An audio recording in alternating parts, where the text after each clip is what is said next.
Hello, welcome to today's book club. This is where I talk about books I feel are good to read and important. Today we're talking about On Tyranny, 20 Lessons from the 20th Century by Timothy Snyder. Today we're going to be going through a little bit of chapter 18. I'm just going to read the table of contents for all the chapters. It's a very short book. 1. Do not obey in advance. 2. Defend institutions. 3. Beware the one-party state. 4. Take responsibility for the face of the world. 5. Remember professional ethics. 6. Be wary of paramilitaries. 7. Be reflective if you must be armed. 8. Stand out. 9. Be kind to our language. 10. Believe in truth. 11. Investigate. 12. Make eye contact and small talk. 13. Practice corporeal politics. 14. Establish a private life. 15. Contribute to good causes. 16. Learn from peers in other countries. 17. Listen for dangerous words. 18. Be calm when the unthinkable arrives. 19. Be a patriot. 20. Be as courageous as you can. There you go. We're going to talk about chapter 18. Be calm when the unthinkable arrives. I'm just going to read a little snippet of it here.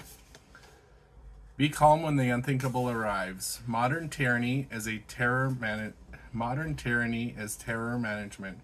When the Schmerschmischt attack comes, remember that authoritarians exploit such events in order to consolidate power. The sudden disaster that requires the end of checks and balances, the dissolution of opposition parties, the suspension of freedom of expression, the right to a fair trial, and so on. It's the oldest trick in the Mustache Manian book. Don't fall for it. The Reichstag fire was the moment when Mustache Man's government, which came to power mainly through democratic means, became the menacingly permanent Yahtzee regime.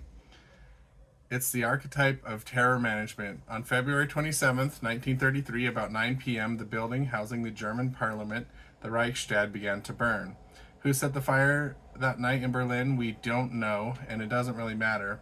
What matters is that this particular act of Schmerschmer initiated the politics of emergency. Gazing with pleasure at the flames that night, the mustache man said, "This fire is just the beginning." Whether or not the Yahtzees set the fire, the mustache man saw the political opportunity. There will be no mercy now. Quote, "There will be no mercy now. Anyone standing in our way will be cut down." Unquote. The next day, a decree suspended the basic rights of all German citizens, allowing them to be, quote, "preventatively detained," unquote, by the police. On the strength of Mustache Man's claim that the fire was the work of Germany's enemies, the Yahtzee party won a decisive victory in parliamentary elections on March 5th. The police and the Yahtzee paramilitaries began to round up members of left-wing political parties and place them in an improvised schmamps. On March 23rd, a new parliament passed an quote enabling act unquote, which allowed Mustache Man to rule by decree. Germany then remained in a state of emergency for the next 12 years until the end of the Second World War. Mustache Man had used an act of terror, an event of limited inherited significance, to institute a regime of Schmerschmer that millions of people and changed the world. The authoritarians of today are also terror managers, and if anything, they are rather more creative. On Tyranny, go out there, read it, and as a final note, just remember the first chapter, do not obey in advance. Okay? There you go. Welcome to the book club. I'll be doing more of these as time goes on, but I recommend you head out, grab this, read it. It is very short and digestible and will help all of us. So, okay, thank you. Bye.